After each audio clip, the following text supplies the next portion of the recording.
Anya yarabum biz o'qishimizdan 1 yilda bir marta bo'ladigan sayohatga chiqdik. Bu sayohatni nima uchun uyushtirishadi?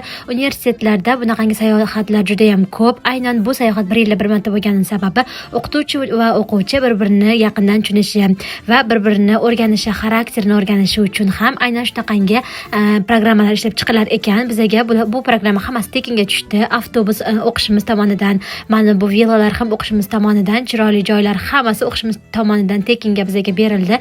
Xonalarimiz juda ham chiroyli, katta, tashqaridan chiroyli go'zal manzaralar ko'rinib turar edi va biz birgalikda ovqat qildik, birgalikda go'sht pishirdik, birgalikda imartlarga borib narsalar sotib oldik. Men o'zim chiroyli qilib, qo'lbola qilib osh qilib berdim. O'qituvchilarimiz bizga esa mangalda go'sht pishirib berishdi, vyetnamcha ovqatlar. Yorobon, agar bizning universitetimizda o'qishni xohlasangiz, menga murojaat qiling. Men o'zimiz universitetimizda o'qish uchun har xil sharoitlar bor, sizlarga yordam beraman. Agar buni davomini ko'rmoqchi bo'lsangiz, menga a'zo bo'ling. Keyingi video davomida chiqadi.